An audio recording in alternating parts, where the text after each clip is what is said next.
has somebody trying to renege out the bet, but they're not gonna let them do it, man. Because it's no.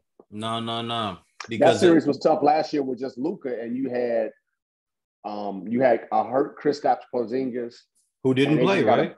After a couple games. Well, I think after game three he got hurt, and and then the Mavs just a better team. You got more help, a better Tim Hardaway Jr. You got Jalen Brunson, who wasn't there. Dorian Finney-Smith is better. So, it's a bad matchup, man, because none of them can stick Luka. That's the problem. They can't stick Luka, and those guys are dogs. Like, they play. They come don't back play. Down. Yeah. They come back down. And they got some shot makers, man. They got confidence. They got shot makers. And then they got another bad matchup in Porzingis in terms of if he applies himself. It's just, he got a 7'3" guy that can shoot threes and, finish at the rim. And it's just different. It's a bad matchup, especially with the screen and roll game with Zubac and the other bigs. It is. For the Clippers. It's a bad matchup. I think the Clippers personally should either go all the way big or go all the way small. They need to get the Mavs out of what they're doing. I think Paul George needs to actually step up too, but they both need to step up, but defensively, honestly, you look at it, it's on Paul George and Kawhi Leonard because it's positionless basketball. But let's be honest, Luka Doncic is their size. They both should be sticking him. All three of them are traditional small forwards. They have other skills, but they're small forwards. And, to me, it should be, all right, PG said, look, I'm going to take him in the first half. Kawhi, you take him in the second half. Kawhi, you take him in the first half. And then I take him in the second half, and you be the closer on offense. You have your energy on offense, and I'll take him for the second half. To me, they need to work that out. They even alternated during quarters. They need to figure out something where only those two guys are sticking them. And they need to stop switching so much. Yeah, just maximize it. And what Mike and Scotty do to Tony Kukoc? I got him this quarter. You take him the next quarter. Exactly. And burn them out. Yeah, and that's what they should do, and make the other guys beat you, which they can, but make somebody else create shots for other people. See, I don't think Dallas has that. That's why when they play the elite teams, they lose.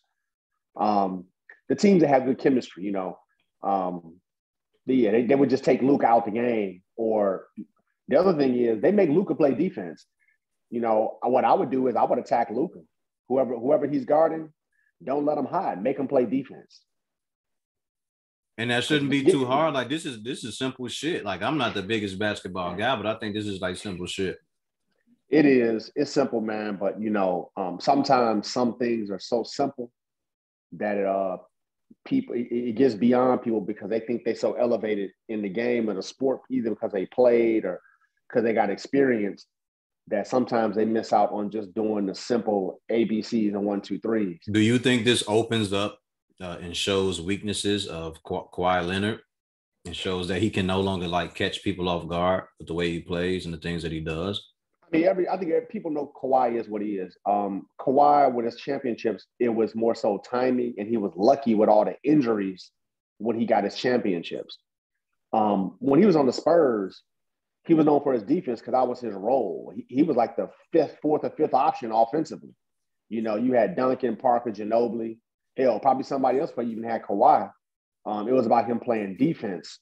Toronto, I mean, you got lucky. They got all those injuries, all those injuries, man. So, I mean, I give him credit, but like the title of this program, not impressed. I'm not impressed with Leonard. And I know what he is. I always know what he's been. He's not the type of leader like a LeBron is or even like a KD is or these other guys. He's a player. That's why he's a baller. He's a player. Yeah. And that's all you're going to get out of him. You're not going to get any intangibles out of Kawhi. Isn't this the same guy that called out LeBron James and told him to come guard me or something like that? In a sense, yes. It's also the same guy that, said, okay, now I'm going to go to the Clippers and, did the whole billboard and advertisement thing talking about LA as his town. He's the king. And it's bad. It's a bad look, bro. And I don't think it's anything that he especially can recover from. It hurts Paul George, but it hurts Kawhi more because people are going to think about that he was not successful with the Clippers, and they're going to say, but he won championships. They're going to say, well, yeah, he was a fifth or fourth or fifth best guy on San Antonio. Those teams were carried by Duncan, Parker, Ginobili. Yeah, and so what he did with the Spurs was unexpected. No one saw it coming. Not only that, but it's easier to find some success when there's three other guys that the other team is clearly focused on. Absolutely. Right? Or it's easier to go all out on defense when you got three other guys who are the primary scorers. And Hall of Famers. Hall of Famers. So that's the thing with Kawhi. Again, not taking any credit away from him. He's a great player. He's a top 10 NBA player. He's not in my top 5. He's top 10 right now in the NBA. And I just think, I just think he is what he is. And I think Paul George is what he is. And I think it was a bad match. Kawhi is turning out to be a lot like Michael Jordan when it comes to putting the team together. Bad decisions. I just think that he bit off more than he could chew. I don't think that he was quite prepared for this. The load management thing was something that he was able to get away with for a while. And then you had more people speak out and go, yo, I go out here and I play 82 games. I don't load management. Well, that sounds like I play 75. And he's playing 60 to 65 games. And they're like, yo, I got injuries, but I'm playing through it, this, that, and the third. And there was nowhere for him to hide after a while. Because it's like, dude, we need you to play. We were already balling before you got here. We were balling before you got here. He made the wrong choice with who he decided to team up with and who he made the Clippers give up all those assets for, because he wasn't real with himself about who he is. You can't be he's an alpha on the court, but he's a beta when it comes to leadership. Mm-hmm. And he's not vocal. So to me, if you're a guy who's like that, you need to have a guy who is like that. PG is not that dude. No. PG is a slightly more verbal version of Kawhi, right? With less dog in him. So to me, LeBron would have been a great teammate with him, even though I respect him for not going to LeBron. But really? To me, really? You respect him for that?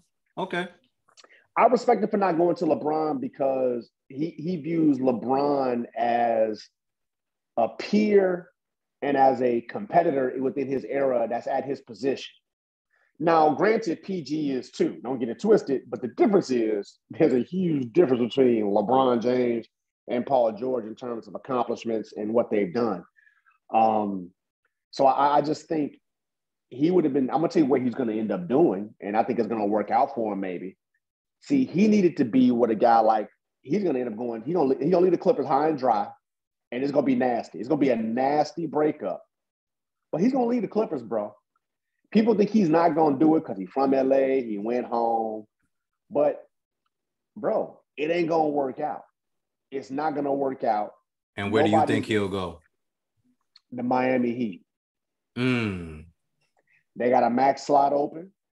They got some rough riders there. They got some people, and the team is built the right way in terms of you can see what they're missing on Miami. And you got Butler. Butler has the will and some skill, but Kawhi is more skilled and is more talented. Could you imagine? Just think about what Toronto did to Giannis, because you had Kawhi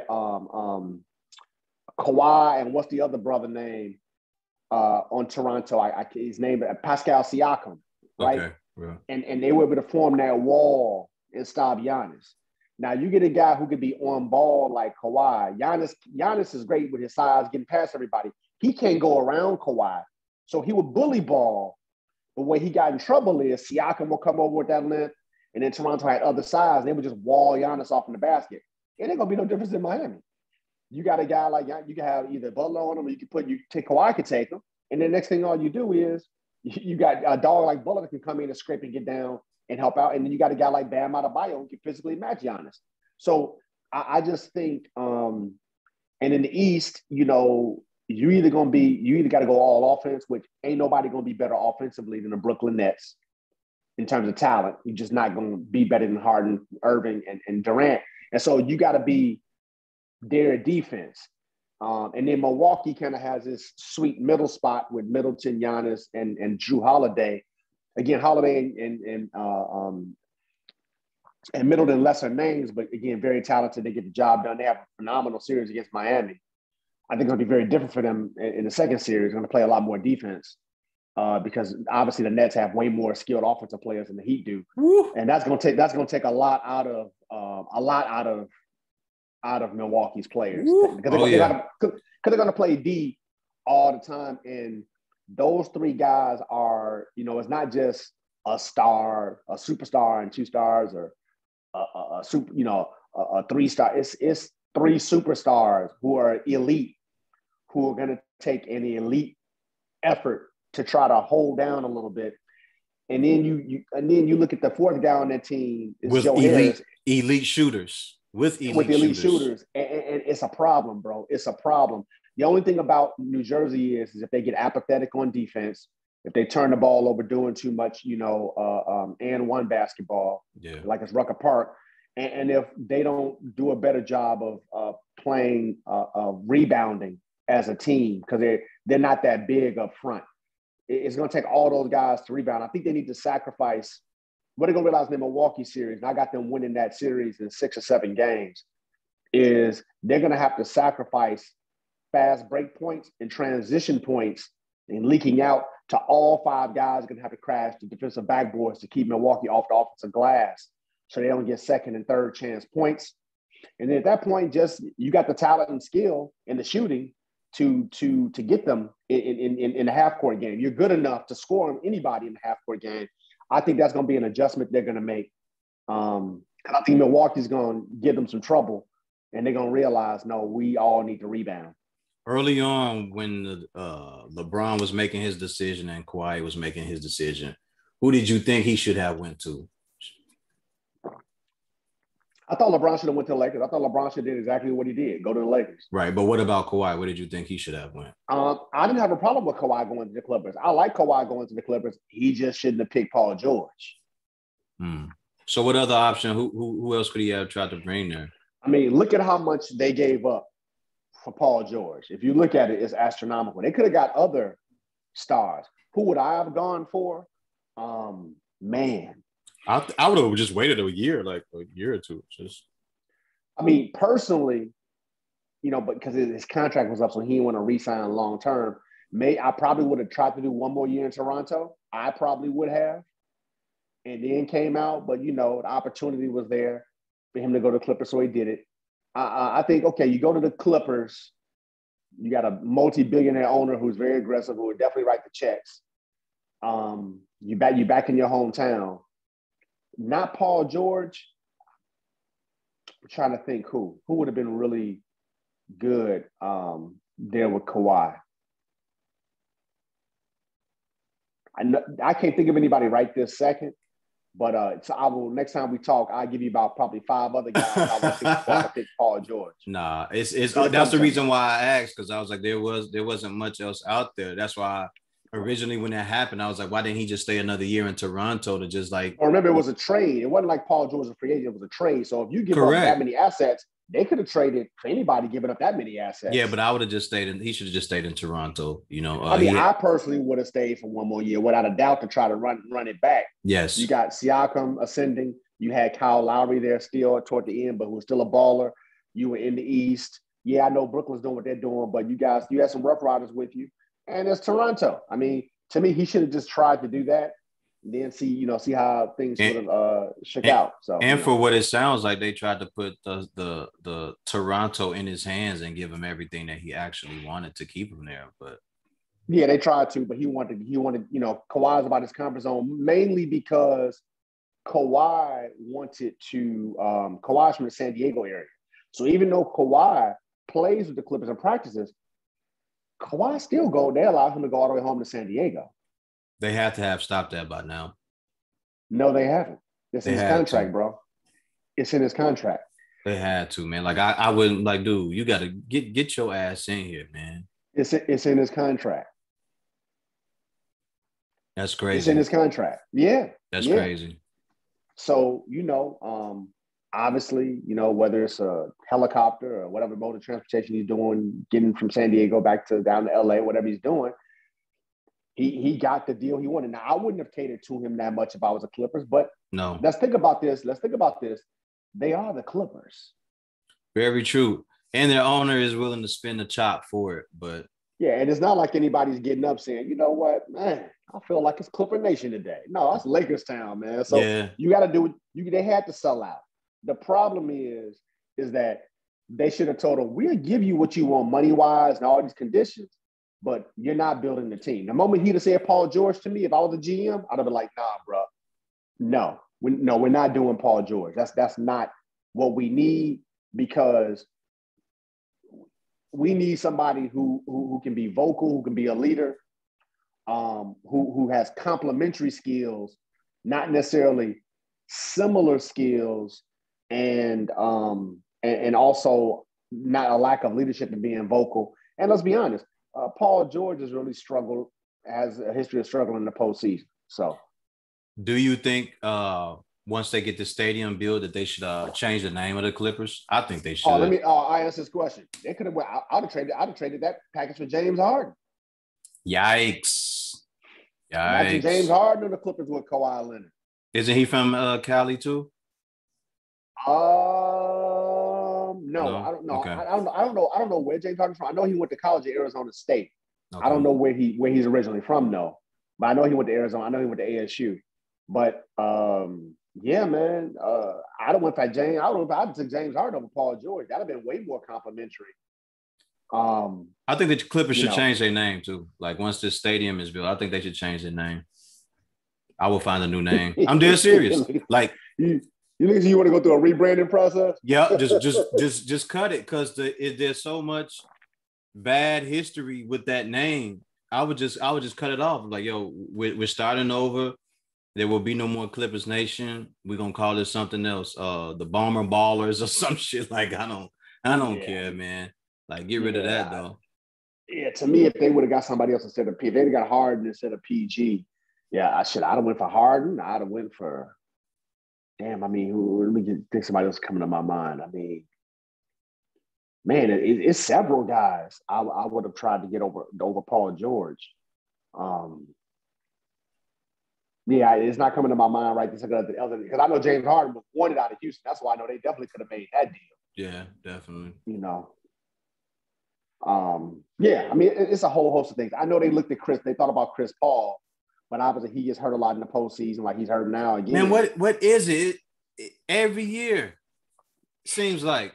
Am I wrong? Like it seems like every year. Here's my thing: it's bad luck, but also it makes sense. Chris Paul is a little guy amongst giants, but he's got that bulldog, that pit bull, bulldog mentality. So he does a lot of little, chippy stuff to kind of make people feel him. He wants you to feel him that he's there. Don't look down at me. I'm gonna make you feel me.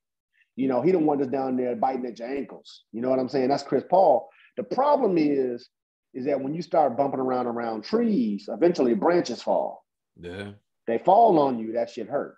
And I think that's what's happening to Chris Paul, is he mixes it up a little too much. And by way of mixing it up, he catches a body. Yeah, his tenacity gets the best of him. That's why they make weight classes in boxing, pimp. You can't be messing with them guys. You 200 pounds and these guys is 240, 250, and you messing around, like you said, in them trees. You're going to get hurt at some point. So, but it seems like it's every year he goes to the playoffs, he's hurt. Yeah. Damn it, man. Damn it. All right, moving along. Did you hear what Tyson Fury, John Fury, the father, John Fury, said? No, I didn't hear what he said. What did he say? So after the arbitration was made, he said that he told Tyson Fury, his son, that he should throw the belt in the garbage, forget about it, let Wilder have it, and we go over here and fight AJ anyway. Mm-hmm. He said he doesn't have to worry about it. We can worry about the belt later. We can go over there. We can whoop AJ, come back and grab that belt. He said he was more confident, confident in Tyson Fury beating AJ than he was in him beating Wilder. Well, yeah, because I think he understands that Wilder is a puncher, and he understands that Wilder is really focusing on getting that punch off, and he's angry. The intensity level is different. I mean, there's boxing and then there's fighting. I think one people gonna realize, and I'm gonna find out something about Deontay Wilder. I think is there. This is gonna be a fight, and I think Wilder is going to make it a fight. And No I think choice that's but what to. I think that's it. Number one's no choice, and it's just in his spirit, and he ain't got no choice. He's not gonna outbox Tyson Fury.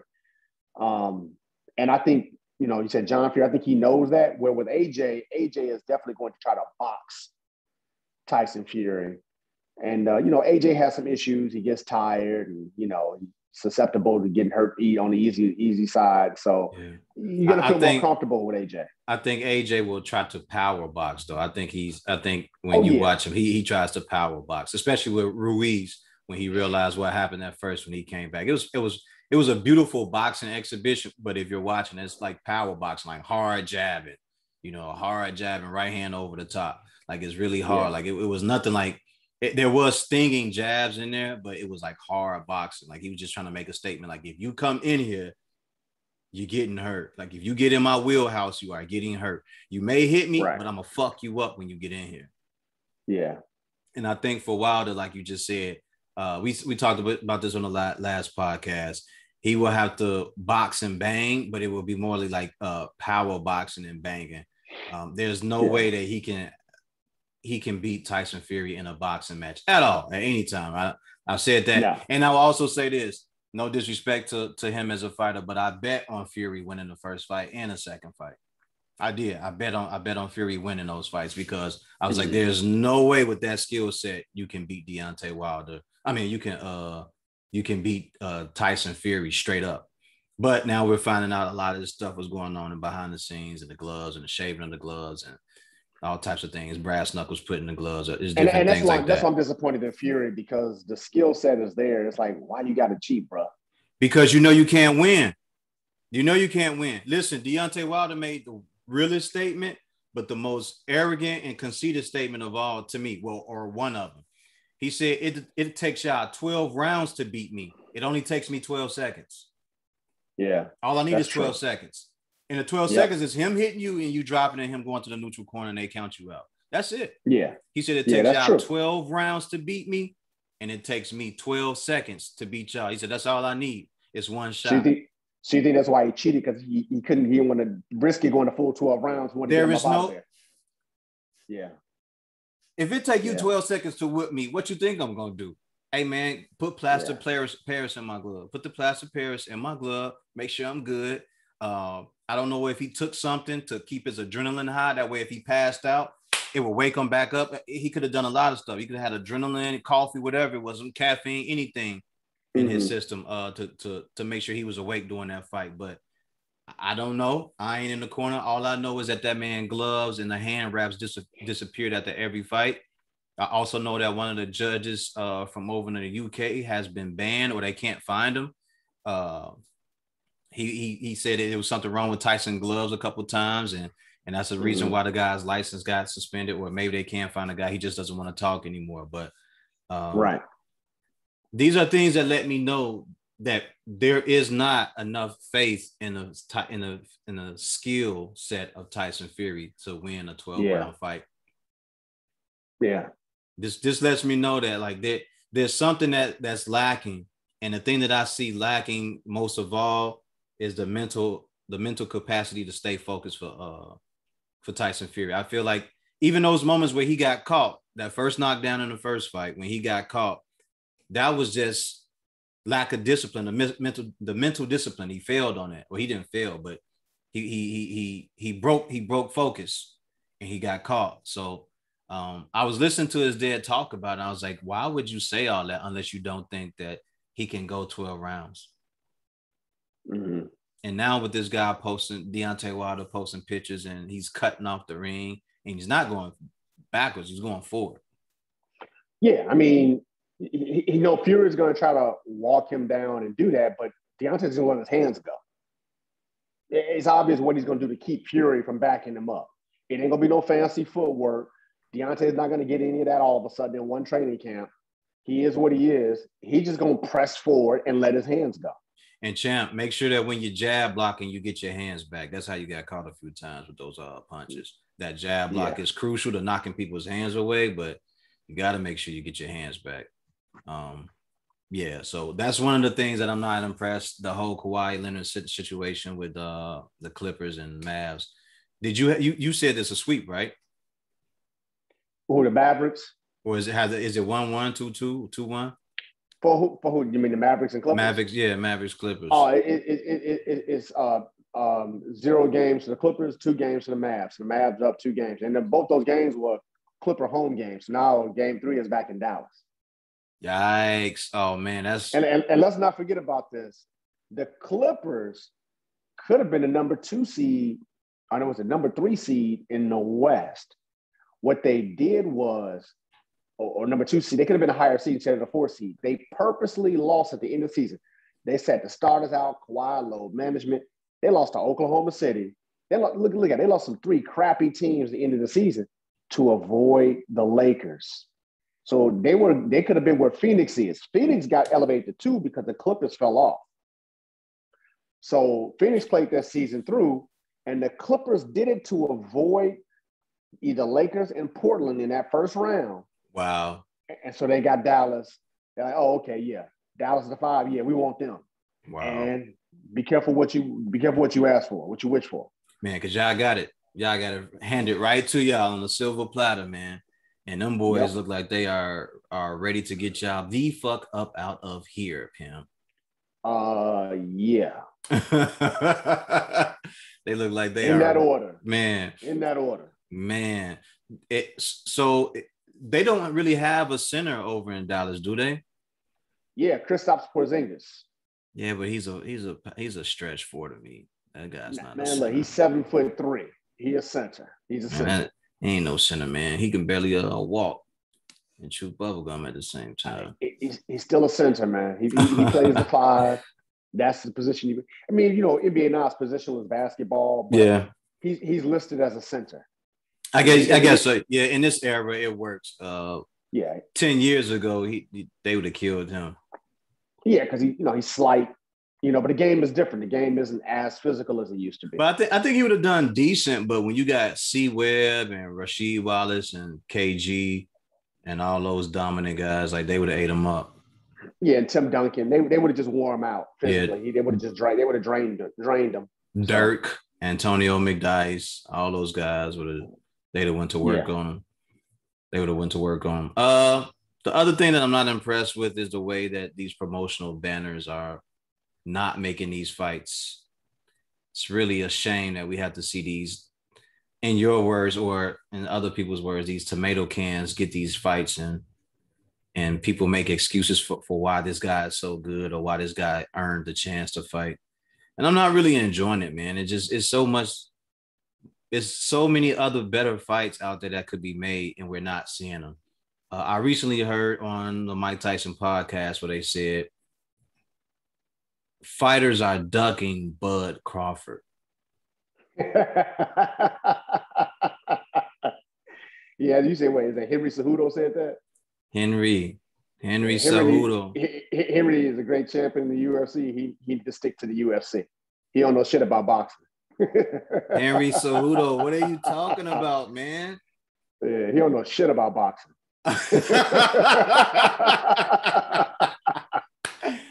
Oh, my God. Man, what are you talking about? So Henry Cejudo. All your common sense. Shout out to everybody in Brussels that listens to my podcast and in the UK. Henry Cejudo, what are you talking about? If you look at Bud Crawford's last 5 fights, who chose those guys? Who chose them? Like, who's choosing those particular fighters? Now, go look at Errol Spence's last 5 fights. The best fight the best, right? Yeah. But I'll be real quick with this. When has Bob Arum, who's the promoter of Bud Crawford, when is he given the contract to Sean Porter? When is he offered a contract to Keith Thurman? When is he offered a contract to Errol Spence Jr.? When is he offered a contract to your Dennis Ugas? It's a bunch of talk. So ducking, you can't duck somebody unless they send you the contract and say, let's fight, in my opinion. Other than that, it's talk. People can talk all day long about who they're going to fight. You know, Budden was talking about they were going to fight Pacquiao for 6 damn years. There's a lot of talk. Notice the fight got made with Spence. Now, they weren't talking about it. No, they were closed actually the doors. They closed the doors and got that shit done. Yeah, there was something called a contract. And so Cejudo, you listen real closely. You had this on TV. You listen. Tyson Fury with Bob Arum and Eddie Hearn and Matchroom and AJ was doing all this talk about we're going to fight heavyweights clash, unification, undisputed in the UK or wherever you're going to do it, Middle East, whatever. It was all talk. There was no contract. When did you ever see a contract? You know what you did see, though, at that Josh Taylor and Ramirez fight? You saw Tyson Fury sign that contract from Deontay Wilder. So that is called a fight. Yes. Because it's a contract. So other than that, what are we talking about? Absolutely nothing. Absolutely nothing. Now, I don't blame the promoters. I blame fighters and I blame networks. I blame the fighters management team too. Yeah, but I blame the fighters because the fighters hire the managers. Yeah. So I blame the fighters because fighters know who else can fight, right? So if you're a fighter and you Bud Crawford, you know who can fight, and you say, well, I want to show them the best. Bro, you know who the best are. So tell the management team. You tell the man, you don't work for the manager works for you. You tell the manager, make the fight. And here's the other key part. Yeah. Let me say this. Yeah. As a fighter, you can also say, if you don't get me this guy, I ain't fighting no more. Yeah. Or you fire the manager and get another one. Now, as it relates to the promoter, okay, get it. I get it. You're with Bob, right? Bob is like, man, look, man, he's going to clear record saying this. I'm not spending money on a fight that I think my guy can lose. He said he's on the record saying this. So here's the thing. If you Bud, your contract expired about 2 years ago. So is it Bob's fault or is it Bud's fault? See, to me, it's all Bud's fault, 100%. I don't blame Bob for anything. Bob is just being Bob.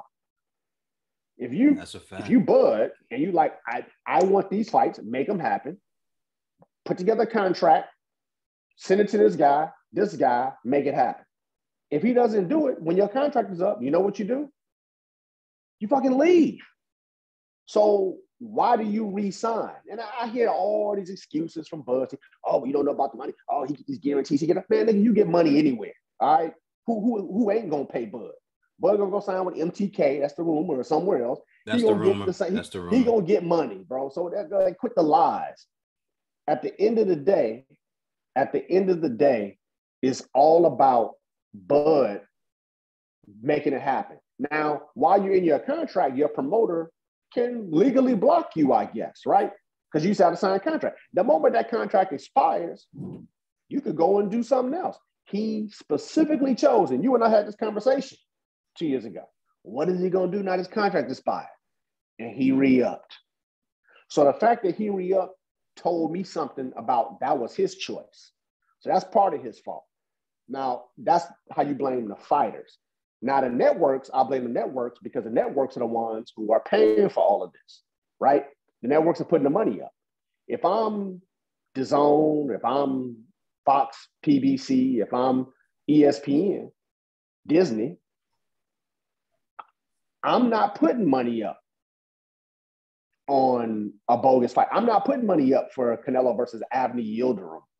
No. I'm not putting money up for Canelo versus Callum Smith. And this is no disrespect to, my Mexican brothers and sisters. I love my Mexican brothers and sisters. I love the country. I love the rich history, great boxing tradition, great tradition as a people. But the Canelo events are turning into a Mexican appreciation and cultural event as opposed to a sporting event for boxing, for a competition. Everybody goes and waves the flag because they're going to leave there feeling good about it. Because it's like, oh, we know Canelo going to win. So, shit, you know, we waving this flag after this is over with. This is great. It's like going to a Cubs game.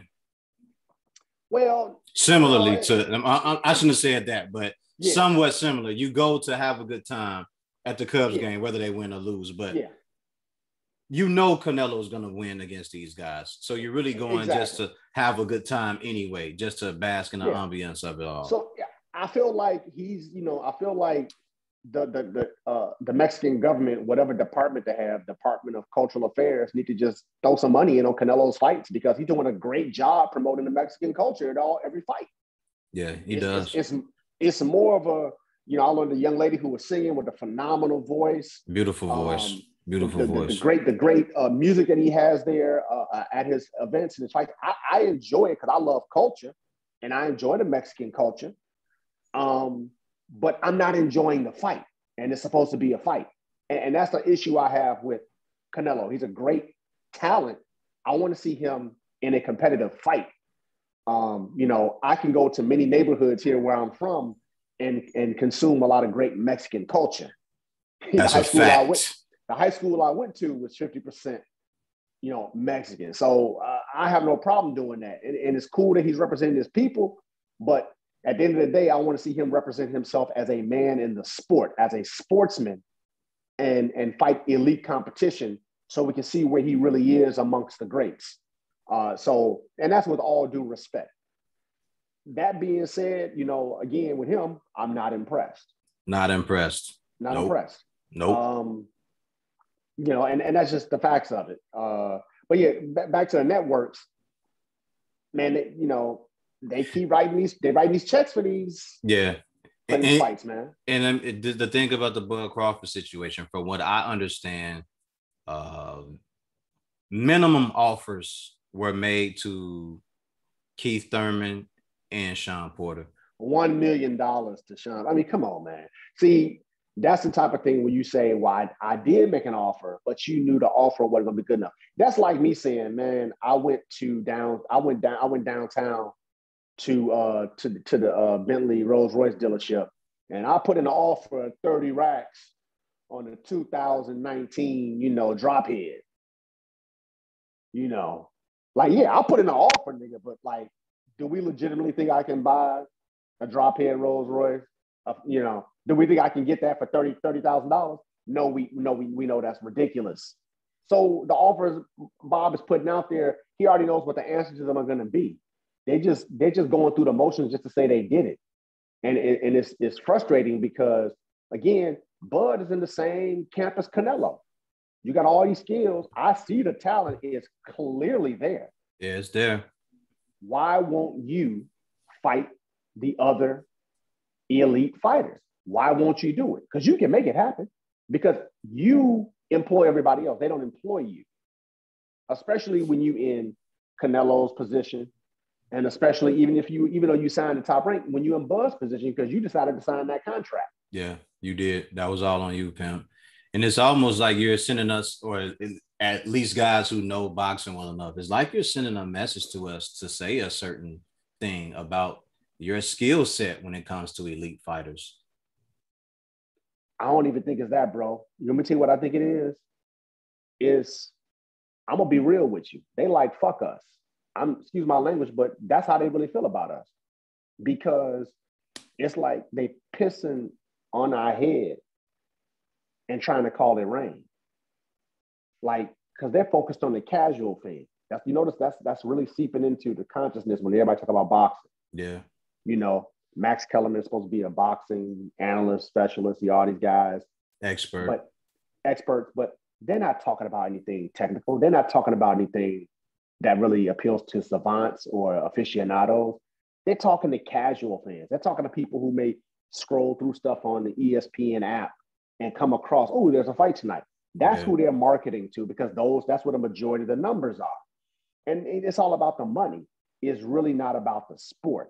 And so, really, the reason why these guys are doing what they're doing, I don't think Canelo's scared. I don't think Bud is scared. I just think they see easy money and they see an uninformed, uneducated audience and they can take advantage of it.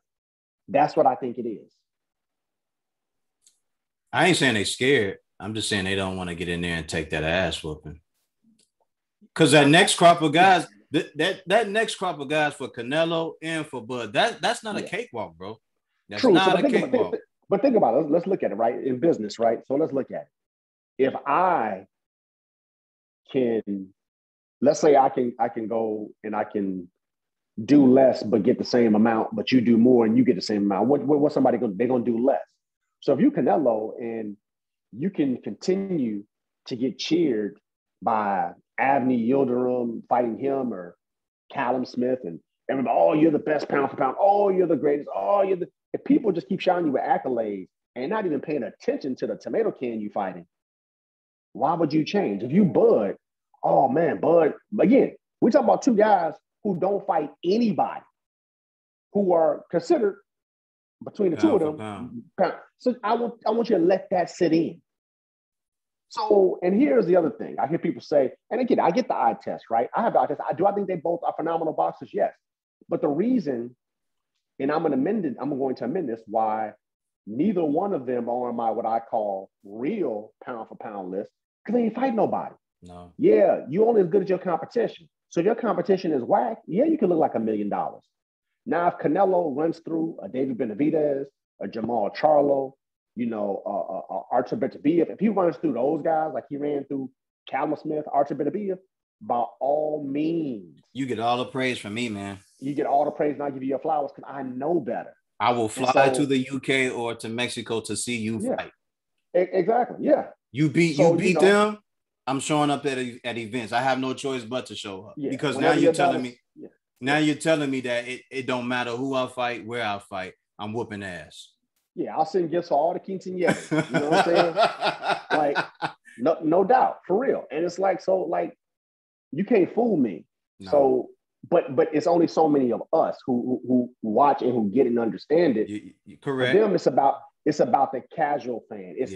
Everything is in these little snippets, these little cuts. So when people see that stuff, they see the knockout, they see the hype machine, the marketing. Yeah. And so even networks are like, well, if we just market this guy this way, like he's a beast, then people are so, untethered to this, they're going to believe whatever we tell them. Similar to what they did with Triple G, right? Every time I looked up on HBO, I was seeing this guy knocking out guys. And I would always scroll past it. I would flip the channel. I'm like, this guy's knocking out people. Yeah. I haven't even heard of the guy, right? He got up to about 25, 26 fights and he had knocked out, they say he had knocked out 20 something guys. So I took a deep breath. I was like, all right, I'll tune in. Let me check this guy out. And I'm watching. And he's like, oh, he's a Kung Fu guy. He's a Kung Fu fighter. I go on BoxRec. I look him up. Like, he ain't fought nobody. Like, he's supposed to knock these fucking guys out. Like, who is he fighting? Right. So a guy like me who knows better, who knows what boxing is, who knows what he's looking at, is more educated than a casual fan who scrolls by and hears he's knocked out 25 consecutive opponents. Right. Yeah. I mean, that's like damn near Edgar Berlanga, right? Yeah. So, I mean, until his last fight. You can, but you can market it the same way, right? He's knocked out 16 consecutive people in the first round. People go, oh shit, man, he got to be a hell of a puncher, right? Yeah. But until he starts swimming in deep waters and fighting actual guys that can give him a hell of a run, you don't know. You don't know what that is. So when everybody kept saying that, oh, he's going to be better than Bernard Hopkins and all this, I was like, do you know what Bernard Hopkins did? Like that, there is no comparing the two when you look at that. Like the hype machine, as you said, when the industry gets behind it, they get behind and they make these guys out to be bigger than they are. Yeah. And the culture's changed too. The culture's changed. We're in the everybody gets a trophy. Everybody gets a participation award. Oh man, I get it. Look, we respect these guys. They get in shape, they work hard. Any man who steps in the ring is a billion times better than me because I've never stepped in the ring. Yeah, there's respect there, right? But once you're in there, now you're putting your skills on display for all of us to see because you're competing in a sport that people like myself pay their money for to watch and observe and analyze. So you're going to be subject to, to the criticism, to whatever. You put yourself out there, you're making tens of thousands, hundreds of thousands, millions of dollars. Yes. That's just how the cookie crumbles. Yes. And so at the end of the day, man, it's just they're all cheating the game because it's easy to get away. It's easier. It's just easier. Yeah. And so and the part that sucks about it is that they may impact the next generation coming behind them we already seen it, right? We're seeing the crying Garcias. Well, we're seeing Teofimo Lopez's. We're seeing those guys come up in the way that they're going about doing these fights. Now we're seeing guys slide out the way, and no disrespect to no one who has a mental health issue, but when you all of a sudden show back up in the gym and everything is okay, and like I know people with mental health issues and they don't want to be fucking bothered. Like they sink very deep when they're actually going through something. So we're seeing so much of that stuff happening now, and it's like affecting the way that fights, in the way boxing should actually move forward. What a pattern. Look, let me tell you something about this, and I feel a whole different type of way about a lot of this. I notice, I look for patterns. So, yeah, when you're fighting tomato cans, mentally stable as hell, right? You step up, you get knocked down, it ain't what you thought it was, but you persevere, you win, you're feeling good.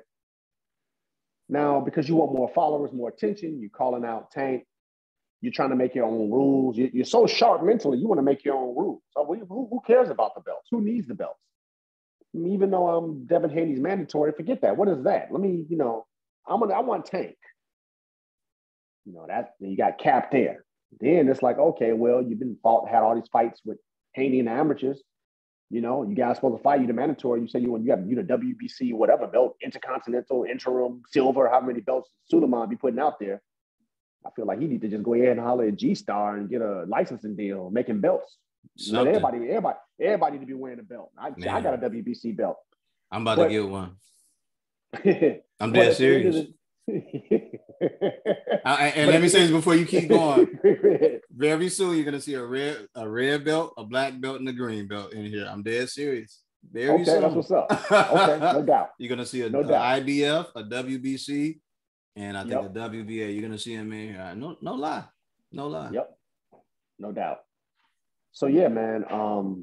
I just think that's a situation with the game. You got guys like Teofimo as well, who are saying they bringing back boxing, but you over here claiming that you're undisputed when you clearly aren't undisputed. There's a dispute. You know what the real big belt is. You knew what the franchise was, and shame on WBC and Suleiman, shame on them. Yeah, but man, what you said is so right on, because you said that we're rewarding 4th and 5th place, and like that's not how it goes. You're cheating the game by just giving guys trophies just for participation, and it doesn't go like that. Yeah, super champion, regular champion, champion, like come on, like let's stop that. Like this dude he's not the actual champion, the WBC champion. You're not. For the podcast, we should make a belt and call ourselves Southside champions. Right? Oh yes, sir. The Southside.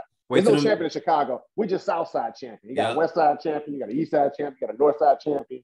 And then I'm gonna I'm gonna be the Southeast champion now. Right. You have a Lake Shore Drive. You have a Lake Michigan champion. You got a Chicago River champion. Yeah. It's ridiculous. It's crazy. So, and they messing up the game by cheating it like that. And when you cheat it, you only make yourself look bad in the end, because the more you cheat, the more people find out the dirtiness to it. And the boxing is already a dirty sport as it is, and it needs to be cleaned up. So. I get it, because they want these sanctioning fees, they want money, right? But here's the thing: you can still get the money without giving up the belts and calling people champions. You can say, look, all right, we have a sanctioning body, you want to be recognized. Like anything else, you got to pay your dues. Okay, you register with us, it costs this amount. Okay, we're going to follow your career, we're going to acknowledge what you do. You're going to fight your fights, and then we're going to rank you in our system. Pay these dues. You don't have to give away a belt for participating in everything. No. And I just think that's one of the biggest issues with the sports is it's not that there's too many champions, because there aren't that many champions. It's only a few champions. There's really just too many belts. Too many belts. That's a problem. And so with that, with the WBC, WBA, WBO, and IBF, I am not impressed. We are not impressed, Pimp. There's too many belts. There's a platinum belt, a diamond belt. You know, there's a MABO. Yeah. There's all these different belts that guys can gain. There's an international belt from all of them too. Super champ, regular champ. We don't even know who's a fucking champ anymore, man. Like I don't know. I don't know what the hell is going on anymore when I look at these then you belts. got this Ring magazine champ. Like again, what? Boxing is ripe with all these conflicts of interest. So let's break this down, because I don't see people hear that stuff. And again, it's all marketing. They're all corrupt. The entire boxing apparatus is all corrupt. So they say, well, he's this champion, he's that champion, he's a Ring magazine champion. Well, Ring magazine is not a sanctioning body, number one. It's a magazine that's owned by Oscar De La Hoya. So let's think about that. Oscar De La Hoya. Please inform people of who Oscar De La Hoya is, just in case they're not listening. Just in case they don't know. Shout out to Blue Bloods, former superstar Mexican, three-time high school wrestling champion when he was in junior high, 7th grade, 8th grade freshman year, then turned to boxing superstar, Mexican boxer. You know, he got on his whole list of your accomplishments. He be cracking me up. But anyway, Oscar De La Hoya owned, to put it back in the context of this conversation before I go there, Oscar De La Hoya is the owner of Golden Boy, right? And so that's a conflict of interest. So you got a guy who owns the magazine, right? Who's controlling everything, obviously, with that magazine. He owns it. He owns a promotional company, but he's ranking the fighters and giving away issuing this imaginary belt that's supposed to be set up high. Like, dude, of course is corrupt and is biased, because he's going to focus on his fighters and who he likes. It's not independent. So for all the people out there who are into politics, you know, Jeff Bezos owns the Washington Post, right? I'm pretty sure when you read the Washington Post, you won't talk about, I mean, you'll hear a lot of things, but you probably won't see a lot of articles talking about, you know, multi-billionaires who own multinational corporations who don't pay their fair share of taxes, because he's one of them. Right. So it's a conflict of interest. Correct. So it's no different in boxing, that you have all these conflicts of interest, but they're trying to parry them off to us like it's legitimate, like we're that stupid. Now, you and I aren't that stupid. And they love it, because they're like, look, they know we're on podcast, YouTube, like, yeah, y'all can whine and complain all you want to. These casual motherfuckers don't know any better. We got them fooled. And it's more of them than it is of you guys. So we're going to take that easy money. For now. Yeah. For now. But it stops somewhere, because people stop going, yo, why do you keep fighting that guy? I don't want to see you fight that guy no more. I don't want to see you do that no more. And to me, that's why boxing, professional boxing should not be on the same league with basketball, football, soccer, hockey, because there's one champion. So, like, you know, you got the NBA playoffs right now. You know, you don't have a silver NBA champion, a bronze NBA. No, you just have one NBA champion. You know, same thing in the NFL. That's one Super Bowl trophy. That's one Larry O'Brien trophy. That's one trophy for the Super Bowl for the NFL. There's one World Series winner. And the other thing is, you know, when we talk about competition, the best fighting the best, could you imagine if, you know, let's take, for instance, the NFL. Could you imagine next year the Tampa Bay Buccaneers, the defending Super Bowl champions, will have their entire roster back? Could you imagine if because they added one more game to the NFL season, 17 games. Could you imagine if their whole season was comprised of playing the Detroit Lions, give me a couple of other NFL teams that suck. Arizona? Does Arizona suck? The Houston Texans. Even though they got Deshaun Watson, they got a bad team. The Houston Texans. Deshaun Watson is still there? He's still there. Yeah, you know the issues. He's still there. Still under contract. Washington. So Washington's a better football team now. It's somebody else who sucks. Let's just say if Tampa Bay only had to play Detroit, and the Houston Texans for all 17 games. Dolphins? No, the Dolphins are actually much better now. Damn, man. Get you up to date. Yeah, they're much better. For those who are listening, I don't be watching. I don't watch football. but imagine, if he only played those lower level teams and that was their entire season. And just ran through them every game. And so what happened? The NFL media and the NFL consumers would be irate. They'd be like, "Man, I'm not watching this. This is slaughter. We're not watching this. We want to see Tom Brady. When the schedules come out, people want to see. That's why they rate the schedules, strength of schedule. Even in college football, everything is strength of schedule. In boxing, they don't talk about strength of schedule. They say resume, right? But resume is they just talk about the name. They don't talk about the totality of it. Yeah. When did you fight them? Yes. Where did you fight them? Yes. What was the situation when they fought?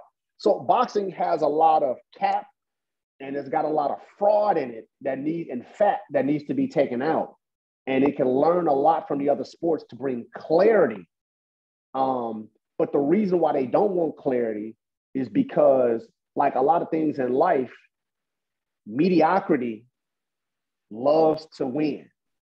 And so you got a lot of mediocre people who are fighting to keep things the way they are based off apathy and ignorance. Facts. Right? Facts. And that's anything. Like, it could be at your job. Yeah. It could be in anything. Yeah. There's a lot of people who you work with at your job, ain't shit. But they getting over because of the politics, and because of more people like them, they're mediocre. They got a whole squad. I'm not saying nothing about nobody, but motherfuckers know who they are. So yeah, they got a whole squad. So yeah, it sucks. It sucks. And the more it's crazy because there's so many good, talented fighters. And I'm not saying I need to see Devin Haney fight Teofimo Lopez at the end of the year, but if you're not gonna fight, keep that man name out your mouth. Say, yo, you know what? Right now, I'm not ready for that fight. I would like to build up to that fight. Devin Haney is a great fighter, but I need to get some more fights under my belt before I go chasing him, because I don't want to walk into that type of situation and not understand what it is I'm dealing with. And they're not doing that. They're saying the social media era that we live in is so much filler that people get confused with this shit. It's not just social media. It's our world. So think about this. Yeah. People are being persecuted for telling the truth.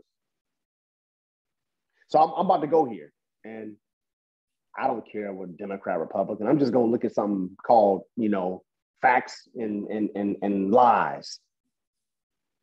Man, Donald Trump lost the election.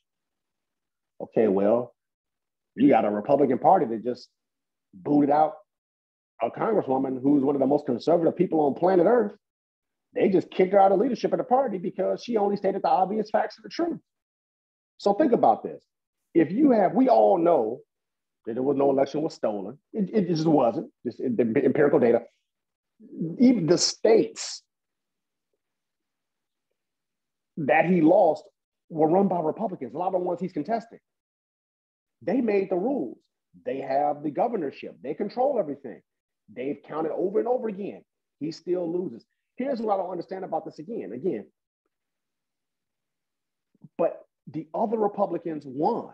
So if somebody was going to cheat, if I was going to cheat, why would I how can you cheat and you got everybody on the same ballot? How can one guy get undone and be cheated, but the rest of the people on his squad still winning? That makes no sense. None. So that's why it's capped. And that's how same thing with boxing. It's the exact same thing. Teofimo knows, you beat Lomachenko. Yes, we know that. But again, how did you even get the Lomachenko fight? You got the Lomachenko fight because he ducked Devin Haney. How did he duck Devin Haney? Because people petitioned for the franchise. He dropped the bill. When they had the WBC bill, when they had the WBC thing, and Suleiman explained this. He was on there with Bill Haney. Bill Haney talked him down on it, like explain this. He said, when we had the banquet, we announced him as a franchise champion, and we awarded your son the super champion because he gave the belt up.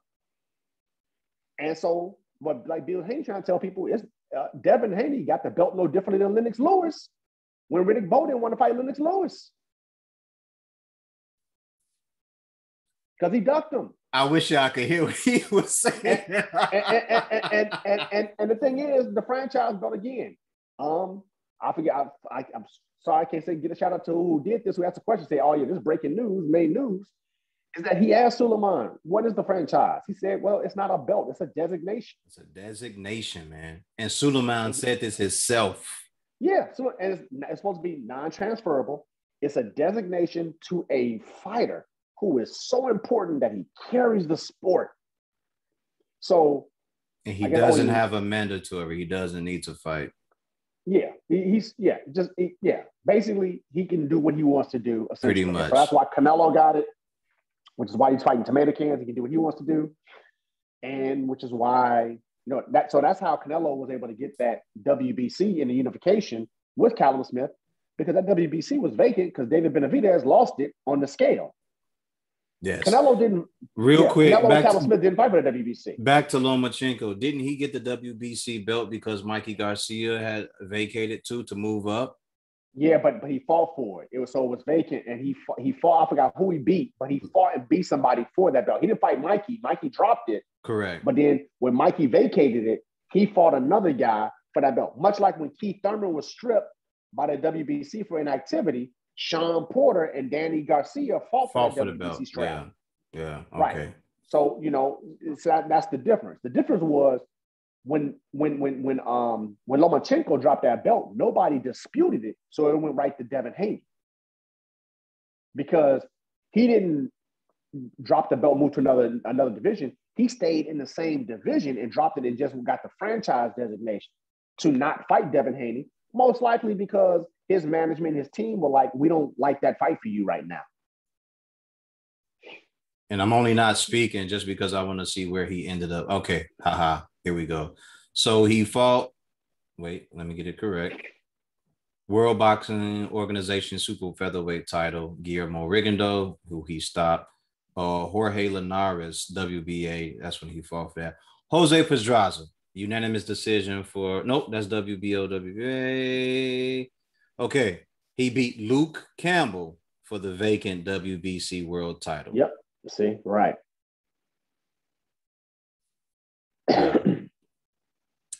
Man, I wish y'all understood what we were trying to say to y'all, man. These fighters are really just moving out the way to get these belts. Well, to get belts so they don't have to fight certain fighters.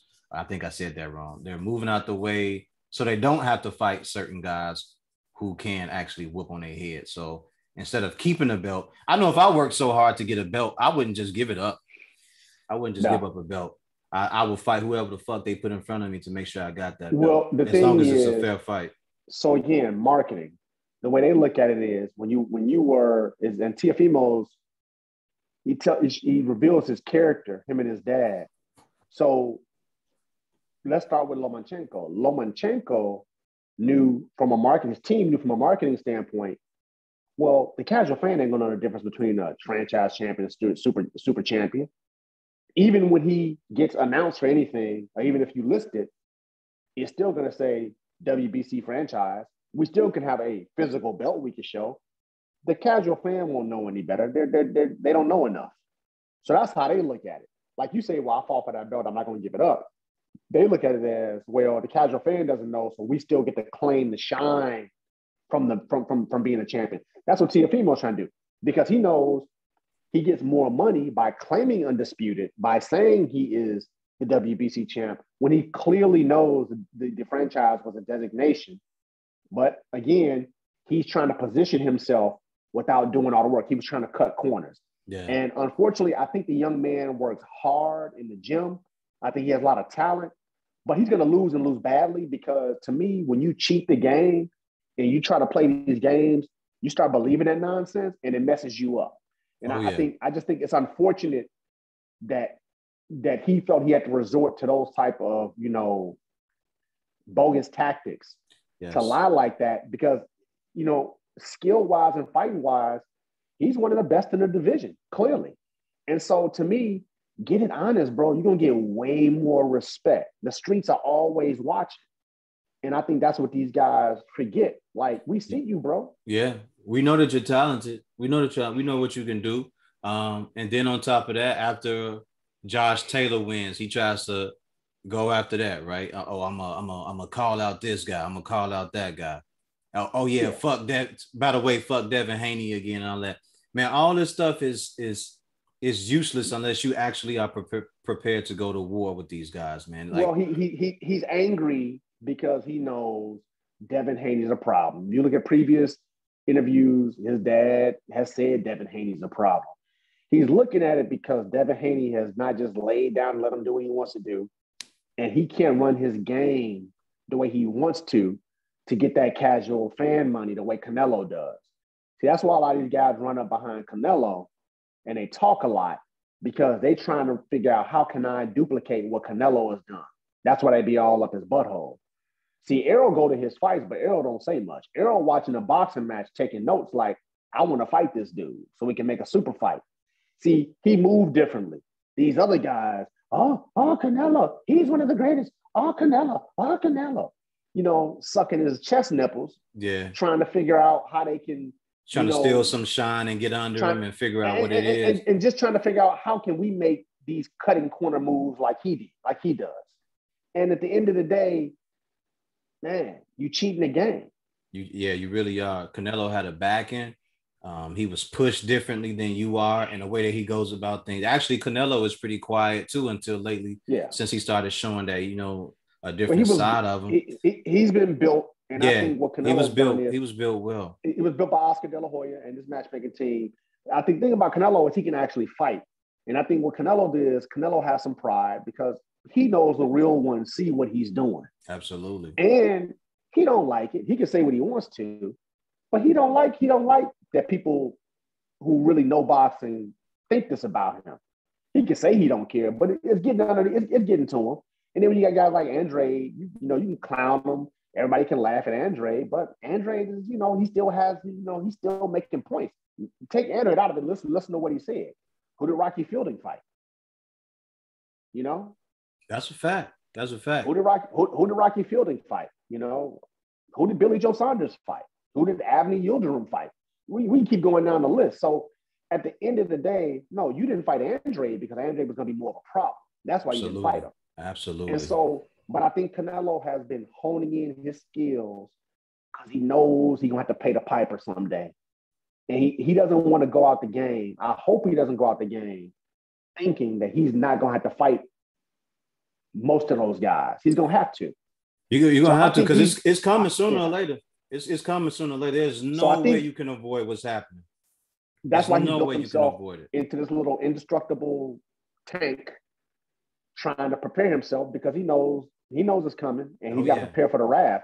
Now, I think he made a tactical error. It was overall strategic. I get his tactics, but it was a strategic error because he's gotten all these powder puffs. He should have alternated. He should have taken hard guy, okay, a little lower level guy, champion, then medium guy, then the really top level guy, then come back down. He should have peaked and valleyed it. See, now, bro, you done went through all the tomato cans. You know what I'm saying? You done went through all the tomato cans damn near. And so now, and Caleb Plant isn't a tomato can. I think he's favored in that fight, but he's not a tomato can. So you're going to start with Caleb Plant, but then after Caleb Plant, it gets serious from there. It's kind of hard because where you going to go? If you go down to 160, you're going to have to see Andre DeMaul. If you're 168, Andre DeMaul will come get you. Otherwise, you got to go see the guy that is really at 168 and Benavidez. Yeah. If you're 175, where you going to go? You're going to have to see Better Biev or Bivol. Yeah. So when I think he's fine on Bivol, he won't touch Better Biev. But so my thing is like, he don't have many other places to go to, which is why he's been getting stronger, trying to take his little punishment, making his fights as easy as possible. Him and Bud have the exact same strategy. You know what? He said something in the interview after, I think, not this fight, but the fight before that one. He said, you guys just want to see me get hurt. And the guy that asked the question, he was like, Canelo, it's not that we want to see you get hurt. We want to see you fight the best. And Canelo just looked at him. He's like, I just fought. He said, no, we want to see you fight the best. He said, he just laughed at him. He said, you guys just want to see me get hurt. And in the realization, see, there's things like when he's saying things like that, there are realizations to me. I hear it. Like, I know what I'm listening to. You're okay with fighting guys that you can whoop. Well, here's the thing. What about you hurting that guy?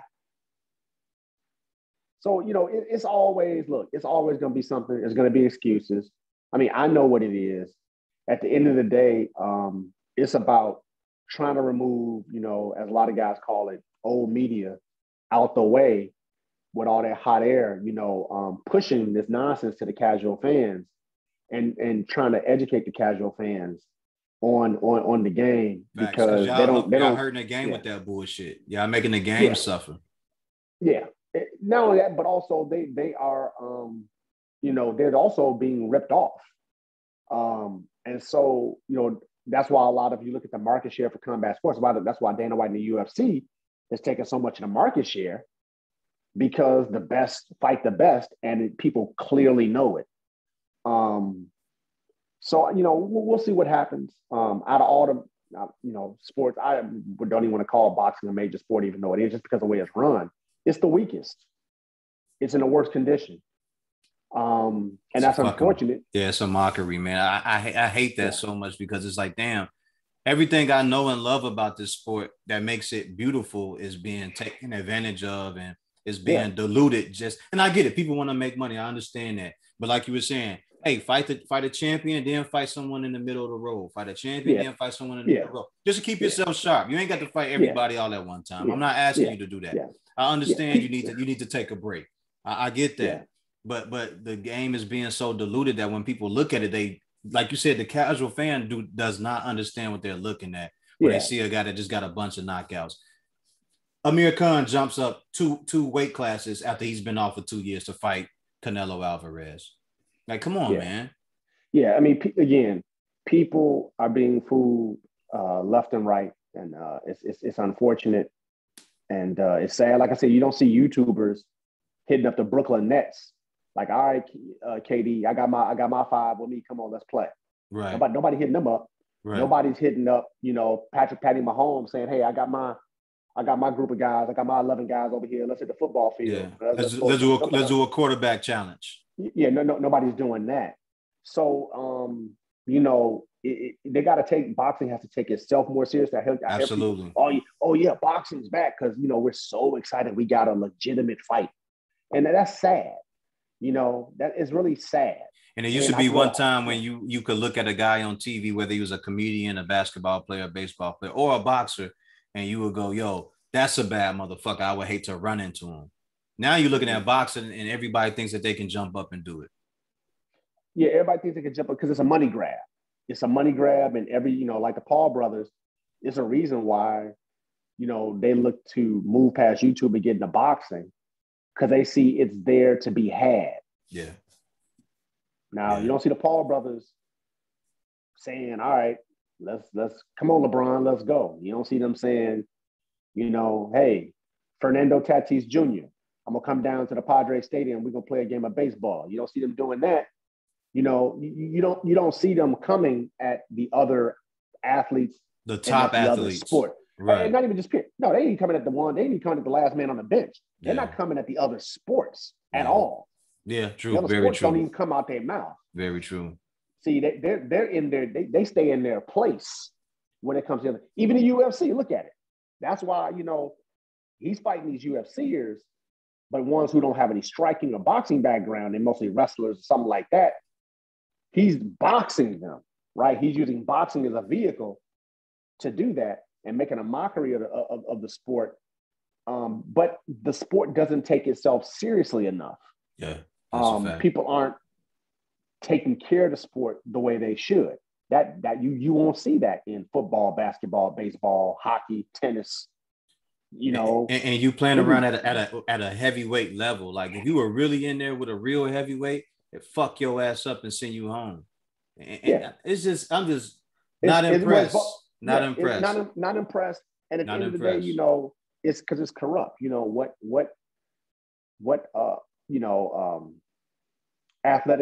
State athletic commission is, granting these licenses to these non-boxers.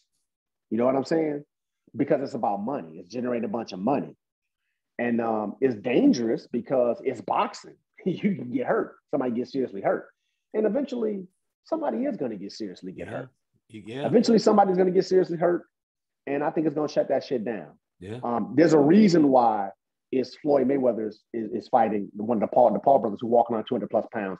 He don't get his ass whooped, but it's going to minimize because of the size difference. Notice you don't see, these YouTubers. You don't see him saying, "All right, David Benavidez, let's go in a boxing exhibition." They're walking around 200 pounds. You don't see them saying, "Hey, Usyk, come on, why don't we go for it?" They're not gonna go for the, like I said, they're not going for the top guys. They're not gonna do that. But not even. I mean, Mayweather's a former guy. He's older, retired. But at the end of the day, but the advantage you have at being 200 pounds against a guy that's walking around at 145, like there's a lot of like you can take the punishment a lot better. Right, and so people like the novelty and the oddity of it, like it's a carnival, like it's a circus. But at the end of the day, it's absolutely preposterous and has nothing to do with boxing. But boxing is being used. It's a money grab. It's a money grab. Yeah, it's a money grab, but they're okay with it. And at the end of the day, it's a market for it. It's a business. But they are playing boxing. I know people say you don't play boxing, but they are playing. But they're playing the sport of boxing. Not actually the activity. No. But they're playing the sport. They are playing. Using it. Yeah. Yeah. They are fucking us over. Yeah. The sport is getting played. And so, hey, it's unfortunate, but if they're okay with it, then, What's the saying? If you like it, I love it, right? So fuck it. I guess, yeah. But, not impressed.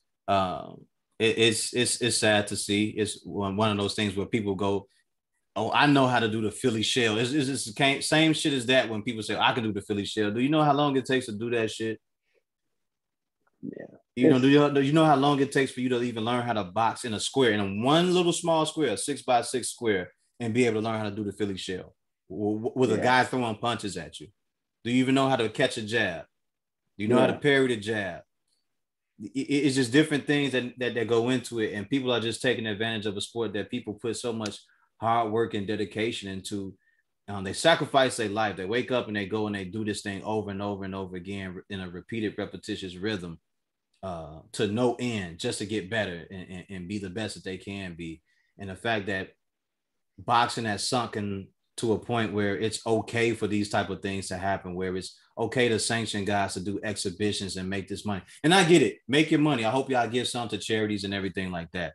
But it's a sport where you can actually lose your fucking life, man. No one that is really doing boxing is playing with you.